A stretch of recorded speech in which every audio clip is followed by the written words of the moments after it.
Dating all the way back to the very first Mortal Kombat, I actually worked in an arcade at the time. I remember coming into work and hearing the sound of people going, oh, ah, you know, making these loud screams and yells and cheers because they were seeing something they had never seen before. Fatalities are awesome in that it's a perfect way to end a match. It's a good way to show that you dominated over your defeated opponent. What makes the Fatalities awesome, I think, is the sense of humor to them.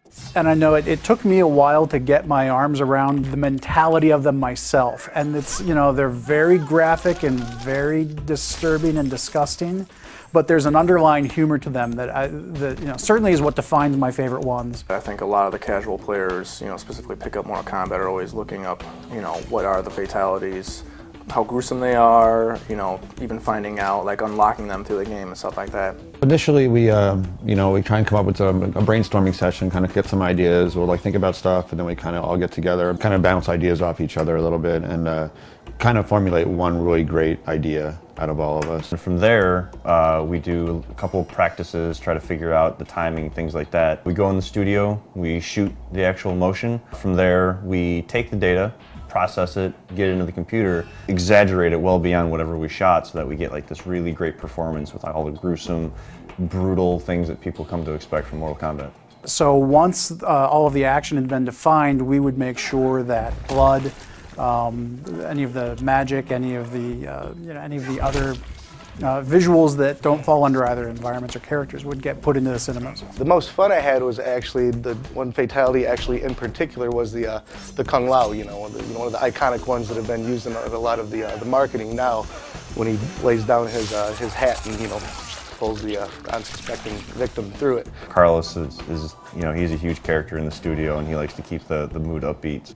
The best part that I love about these fatalities is I get to beat up on Rick O'Mara, and he also gets to, you know, perform his fatalities on me. I actually remember when we were shooting the Cabal fatality where the victim falls on the hook swords, and you had Tony supporting Carlos as Carlos is falling over, and it was just hilarious because when you look at the raw data up on the screen, you don't see Tony there, so he fell and it looked so perfect. It was hilarious. Maybe about like the third or fourth take, we start getting into more or less of the vision of the actual fatality, where you're getting into, you know, like, I really need to stab these knives into these guys' clavicle, so that way the lightning will strike. You know, when you're doing it the first or second time, you're like, oh, I really don't want to hurt, you know, the other actor. When the other actor gives you the cue, he's like, hey man, just let go and really like hit my clavs. Having somebody able to draw off all that emotional content and trying to get the best performance.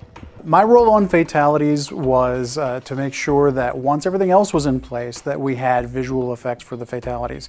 So once all of the action had been defined, we would make sure that blood, any of the magic, any of the visuals that don't fall under either environments or characters would get put into the cinemas. Probably my favorite and most successful effects are the ones where we involve the most sleight of hand. The classic reptile fatality, getting his tongue to work, was one of those real coups. We use basically a beam, just an ability in the engine to draw a mesh from one point to another, basically attaching one end to Reptile's head and one end to the victim's head, and then introducing material-driven noise to that to make it seem as though there's an elastic tongue where really it's just a, you know, a code-driven mesh that's going from one point to another. Some of the key points that we really try to focus on is to make sure that every fatality fits into the same look and feel as the others. We don't want one or another to kind of feel different. One of the fatalities that gave us a lot of trouble early on was the sector fatality, where all the missiles fly out, and we had been telling our artists, let's leave it at about 6, and then all these missiles flying around and all these particle effects going off. We were wondering how we were going to pull that one in, but as it turned out, we managed to make it work. Every fatality had its own challenges, ranging from just making the blood look good, and blood from the outset is a tricky thing to get right when we have to do a graphic that will update 60 times a second. The best fatalities are the ones that are nasty. They're like really violent, but at the same time have a comedic tone to it. Those are always the best ones. Most of them actually have a comedic tone to it, and I think that's what makes fatalities popular.